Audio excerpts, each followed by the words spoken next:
मेनू दिखाओ। उपन्यास बिन। उपन्यास जादुई युग का अंत। अध्याय 1 दुनिया का अंत। जादुई युग का अंत, दुनिया का अंत। प्लेवलूम रात के 12 बजे ट्रूविड फुल स्क्रीन। अध्याय 1 दुनिया का अंत। अनुवादक शिराशी, संपादक द अलायंस। फिगारो फॉर्मूले के अंतिम अक्षर की प्रतिलिपि बनाने के बाद लिन युन ने सावधानीपूर्वक अपनी जादुई किताब बंद कर दी और खाली खस्ताहाल लाइब्रेरी छोड़ दी। नेदरस्टॉर्म से आ रही एक गहरी दरार पूरे आसमान में फैल गई। रक्तलाल सूरज प्रकाश और गर्मी से छलकता हुआ अपनी अंतिम चमक देता हुआ प्रतीत हो रहा था। क्रूर तेज धूप ने भाप का कोहरा बनाते हुए शहर के हर कोने को नहलाया और वहां से जीवन के बचे कुचे टुकड़ों को भी छीन लिया।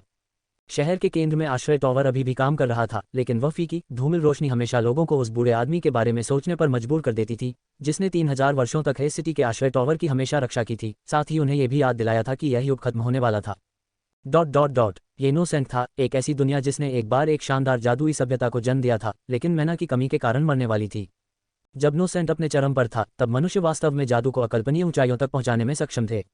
उस समय के जादूगरों के पास विश्व विध्वंसक शक्ति थी। उन्होंने असंख्य विमानों के माध्यम से अभियान भेजे और अनगिनत अन्य जातियां अधीन होने के बाद उनकी लाठी के नीचे काम गईं। उन्होंने स्वयं को जीवित देवता भी घोषित कर दिया। वास्तव में यदि मन का उपयोग नहीं किया गया होता तो उनमें से कुछ वास्तव में लगभग अनंत काल तक जीवित रहने में सक्षम होते और जादू के रहस्यों की पूरी समझ के कारण उनके पास ईश्वर जैसी शक्ति होती। दुर्भाग्य से दुनिया के मन की थकावट के साथ भव्यता का यह समय समाप्त हो गया था। मनुष्य दिन ब दिन कमजोर होता गया और विशाल जादुई बेड़ा बंदरगाह पर ही रुका रहा। डरावनी जादुई क्रिस्टल तोप अब अपनी कानफोड़ू आवाज नहीं निकाल सकती थी और उन अनगिनत विमानों ने एक बार फिर से अपनी शांति हासिल कर ली और अब उन्हें इन विजेताओं के खतरे के बारे में चिंता करने की जरूरत नहीं थी। यहाँ तक कि वे जादूगर भी जो कभी देवताओं को चुनौती देने में सक्षम थे, अंततः गिरने लगे।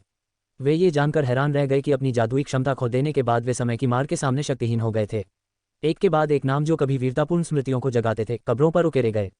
उन्होंने इनोसेंट के पतन का अनुसरण किया और धीरे धीरे इतिहास की राख के ढेर में भुला दिए गए। केवल वही चीजें जो वे पीछे छोड़ गए थे वे लाइब्रेरी में जादुई किताबें थीं जिन्हें लिन युन ने अभी छोड़ा था। उनमें से प्रत्येक में उनके अनुभवों और कई जन्मों के ज्ञान का क्रिस्टलीकरण शामिल था। मन की समाप्ति से पहले के युग में इतना इनाम किसी भी जादूगर को खुशी से पागल करने के लिए पर्याप्त होता। पर अब ये किताबें धूल की मोटी परत से ढकी हुई लाइब्रेरी में अछूती पड़ी रहीं। इनोसेंट के पूर्व गौरव की याद दिलाने के अलावा उनका अब कोई अर्थ नहीं रह गया था। लिन युन की नज़र में वे फिगारो फॉर्मूला जितने भी उपयोगी नहीं थे। कम से कम फिगारो फॉर्मूला किसी व्यक्ति को ध्यान करते समय शून्य से थोड़ा सा मन निकालने की अनुमति दे सकता है। इस मनक्षीण दुनिया में अपने शक्तिशाली मंत्रों और व्यापक गहन ज्ञान वाली पुस्तकों को केवल अवकाश पढ़ने के लिए सामग्री माना जा सकता है। मैं बहुत बदकिस्मत हूँ। 20 साल पहले इनोसेंट में दिखाई देने के बाद से लिन युन हमेशा अपने दुर्भाग्य के बारे में सोचता रहा था। क्या सामान्य ट्रांसमाइग्रेटर अपनी दुनिया को बचाने और फिर एक पूर्ण जीवन का आनंद लेने में सक्षम नहीं था? उसे रेगिस्तान में भोजन की तलाश क्यों करनी पड़ी? उसे इस नष्ट होने वाली दुनिया के साथ क्यों दफनाया जाना था? ये बहुत अनुचित था। कम से कम उसे बेहतर समयावधि में समाप्त होना चाहिए था, जैसे कि अनगिनत साल पहले का इनोसेंट। हालांकि उस समय जादुई सभ्यता परिपक्व होने से बहुत दूर थी, फिर भी अनगिनत जादूगर धीरे धीरे जादू के अनुप्रयोगों की खोज करते हुए आगे बढ़ने के लिए लड़खड़ा रहे थे। मनुष्य अभी तक अपनी उच्चतम ऊंचाइयों तक नहीं पहुंचा था जहां वह एक दिन चमत्कार के बाद चमत्कार पैदा करने के लिए जादू का उपयोग करेगा। लेकिन कम से कम उस समय के इनोसेंट ने अभी तक अपने आकाश को नेदरस्टॉर्म से नहीं तोड़ा था और उसकी भूमि अंतहीन रेगिस्तान में सूख गई थी। दुनिया अभी भी अक्षय मन से भरी हुई थी। सबसे महत्वपूर्ण बात यह है कि उस समय के लोगों को दुनिया के आसनांत के बारे में अनगिनत दुस्वप्नों से पीड़ित होने की आवश्यकता नहीं थी। ओह, लिन युन ने आह भरी। वह अपने थके हुए शरीर को एक जानलेवा खामोश सड़क पर घसीटते हुए ले गया। आसपास एक भी आवाज नहीं थी, जिससे ऐसा लग रहा था जैसे लिन युन पूरी दुनिया में बचे आखिरी व्यक्ति थे। इनोसेंट धीरे धीरे अपनी मृत्यु की ओर बढ़ रहा था। जिन प्राकृतिक संसाधनों पर मानव जाति जीवित रहने के लिए निर्भर थी वे दिन ब दिन खत्म होते जा रहे थे। हेज की मानव आबादी विरल और विरल होती जा रही थी। इस दर पर वे दुनिया के अंतिम क्षण तक भी नहीं टिक पाएंगे।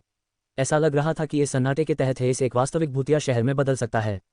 इस निकट तत्काल और निराशाजनक भविष्य ने लिन युन को हतोत्साहित कर दिया।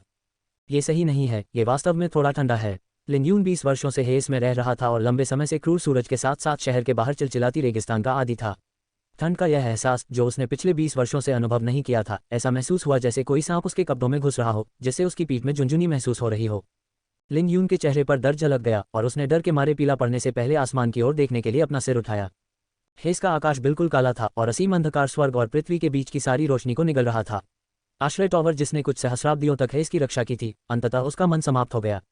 उस फी की चमक के बुझने के साथ इनोसेंट उसके अंत का स्वागत करने की कगार पर था। जैसे ही चमक बुझी, नेदरस्टॉर्म ने आकाश को चीर दिया। एक विशाल ज्वलंत उल्का आकाश से नीचे उड़ी। निडर ऊर्जा ऊपर उठी, पागलपन से नाजुक जगह को तोड़ डाला। हेस के बाहर से आंधी ने सीटी बजाई। शांतिपूर्ण टीले रेत की लहरों में बदल गए जो हेस की ओर बह रहे थे। धरती धंस रही थी। ऊंची ऊंची इमारतें ढहने से पूरी दुनिया भयंकर रूप से हिल रही थी। एक के बाद एक जिंदगियां खत्म होती गईं। मदद के लिए पुकार, प्रार्थनाएं, चीखें। हेस, जो सहस्राब्दियों से चुप था, अचानक अत्यधिक शोर हो गया। शहर का हर कोना खून और आग की लपटों से भर गया। मानव जाति का आखिरी शहर आखिरकार अपने अंत तक पहुंच रहा था। आखिरकार यह आ रहा है। लिन यून अपने आवास के बाहर खड़ा होकर स्थिति को स्तब्ध होकर देख रहा था। फिर असीम अंधेरे ने सब कुछ निगल लिया। ... इस अध्याय का पहला विमोचन नवंबर यूरोएलएन पर हुआ। जब लिन यून अंततः जागे तो उन्होंने देखा कि आकाश नीला हो गया था। इसमें आकाश तक फैली हुई कोई विशाल दरार नहीं थी और न ही कोई खूनी दिखने वाला लाल सूरज था। बाहर कोई अंतहीन रेगिस्तान भी नहीं था। घने जंगल, अंतहीन पर्वत श्रृंखलाएं, उफनती नदियां। इस दुनिया में हर चीज असीम जीवन शक्ति से भरी हुई थी। स्वाभाविक रूप से हर जगह मन भी था। अनगिनत वर्षों बाद उस अंतिम युग की तुलना में इस युग का नोसेंट हर जगह प्रचुर मात्रा में मन से भरे एक शर्मनाक नोव्यू अमीर की तरह था। यहाँ तक कि हवा भी मन की एक मजबूत आभा, अटूट मन से तरंगित हो रही थी, जिसे कोई भी जादूगर प्राप्त कर सकता था और बिना कुछ सोचे समझे खुले दिल से खर्च कर सकता था। लिन यून के लिए, जो बंजरता और क्षय के उस युग में 20 साल से अधिक समय तक जीवित रहे थे, हमेशा थोड़ा सा मन इकट्ठा करने के किसी भी संभावित तरीके के बारे में सोचते थे। ये वह स्वर्ग था जिसके लिए वह तरस रहे थे। लेकिन अब लिन यून के पास ऐसे स्वर्ग में जागने से खुश होने का समय नहीं था। उसे अभी अभी पता चला था कि वह एक अपरिचित शरीर पर कब्जा कर रहा था। उनके दिमाग में बची यादों के अनुसार इस शरीर के मूल मालिक को माफा मलिन कहा जाता था और वह एक मेहनती 9वीं रैंक का जादुई प्रशिक्षु था जो आर्कमेज सेथमैन के संरक्षण में आया था। उनके पिता लॉक मलिन एक कीमिया व्यवसाय संचालित करते थे। वह 1000 सल सिटी के वाणिज्य के 7 महान कीमिया कक्षों में से एक, फ्लैशिंग बोल्ट के प्रभारी थे। ये बहुत अच्छा लग रहा था, एक संपन्न परिवार और एक आशाजनक भविष्य। दुर्भाग्य से ये पहले से ही अतीत की बात थी। माफा मलिन सचमुच दुर्भाग्यशाली थी। उसने अभी अभी 9वीं रैंक का जादुई प्रशिक्षु बनने की दहलीज पार की थी, जिससे वह काला गाउन पहनने और वास्तव में एक सम्मानित जादूगर बनने से एक कदम दूर रह गया था। लेकिन उसी समय उनके संपन्न पिता का एक्सीडेंट हो गया। एक तूफान ने लॉक मलिन सहित flashing gold chamber of commerce के बेड़े को निगल लिया। कई सैकड़ों लोग जीवित नहीं बच सके और अमूल्य वस्तुएं समुद्र के तल में डूब गईं। यह एक सच्ची आपदा थी और इसने पूरे 1000 सल शहर को चौंका दिया। इसमें स्वाभाविक रूप से flashing gold chamber of commerce के लेनदार शामिल थे। 1000 सल सिटी के साथ चैम्बर ऑफ कॉमर्स में से एक, flashing gold chamber of commerce को उन लेनदारों द्वारा रातों रात खाली कर दिया गया था। इसके अलावा पीड़ितों के परिवार के सदस्य हर दिन मुआवजे की मांग करने आते थे और चैम्बर ऑफ कॉमर्स के बचे हुए कीमती सामान को घर ले जाते समय अपने रिश्तेदारों के लिए रोते थे। अपनी आय का स्रोत खोने के बाद माफा मलिन अपनी महंगी जादू की पढ़ाई जारी रखने में असमर्थ थे और उनके पास 1 महीने पहले ही जादूगर बनने और कर्ज से निपटने में मदद करने के लिए घर लौटने के अलावा कोई विकल्प नहीं था। उसका बड़ा निवास स्थान अब पूरी तरह खाली हो गया था और चूहे भी वहां नहीं जाते थे। आखिरी नौकर 3 दिन पहले कुछ दर्जन सोने के सिक्के लेकर निकला था, जो कुछ भी उसे मिल सका, और अब एक पुराने बटले के अलावा, जो पुराने मालिक के प्रति अटूट वफादार था, केवल लिन यून ही बचा था। ठीक है, एक अनुबंध भी है। वह अनुबंध लॉक के छोटे पुरुष चचेरे भाई फारियो द्वारा भेजा गया था। वंशवृक्ष के अनुसार वह माफा का चाचा होगा। जब लॉक अभी भी वहां था तो वह उस छोटे चचेरे भाई की देखभाल करता था और उसे हर साल व्यवसाय के बहुत सारे शेयर देता था। बाद में उन्होंने सार्वजनिक सुरक्षा अधिकारी के रूप में सीट पाने के लिए बहुत सारा पैसा खर्च किया और अपने संबंधों का इस्तेमाल किया। यह एक बहुत ही लाभदायक नौकरी थी और हर साल सभी प्रकार का पैसा उसके हाथ में आ जाता था। इस बार भी वैसा ही था। लॉक के समुद्र में जाने से पहले उसने अपने चचेरे भाई को हमेशा की तरह मुनाफे में हिस्सेदारी का वादा करते हुए एक अनुबंध दिया। उन्हें कुछ भी खर्च करने की आवश्यकता नहीं थी और यात्रा समाप्त होने के बाद उन्हें एक बड़ा भुगतान मिलेगा। किसी ने नहीं सोचा था कि इस यात्रा पर ऐसी भयानक आपदा घटित होगी, जैसे किसी ने भी यह उम्मीद नहीं की थी कि लोकें की मृत्यु के ठीक बाद उसका प्रिय चचेरा भाई अनुबंध लाएगा और वादा की गई शर्तों के अनुसार पैसे मांगेगा। यही वह अनुबंध था जो अब लिन यून के सामने था। यह कोई बड़ी रकम नहीं थी, कुल 8000 सोना था। जब लॉक अभी आसपास ही था, माफा के जादुई प्रयोगों में से एक में उससे अधिक धन का उपयोग हुआ होगा। लेकिन समस्या समय की थी। वर्तमान माफा मलिन के लिए इतनी राशि का बकाया निराशा उत्पन्न करने के लिए पर्याप्त था। अगर वह अपना पूरा शरीर भी बेच दे तो भी वह पैसे नहीं जुटा पाएगा। लेकिन वह भी काम नहीं करेगा, क्योंकि वर्तमान फारियो पहले जितना अच्छा नहीं था। जैसे जैसे चुकौती की तारीख नजदीक आ रही थी, माफा शारीरिक और मानसिक रूप से और अधिक थकता जा रहा था और अंततः इसी दिन नाश्ता करने के बाद बेहोश हो गया। लिन यून ही वह थी जो कुछ घंटों बाद बेवजह जाग गईं। वह आदमी बहुत बदकिस्मत है।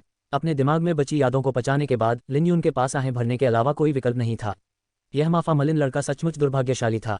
एक समृद्ध भविष्य वाले एक समृद्ध परिवार के युवा के लिए इस तरह के गड्ढे में गिरना आसान नहीं था। रिपोर्ट अध्याय टिप्पणियां। संपर्क करें, टॉस साइट में दान करें।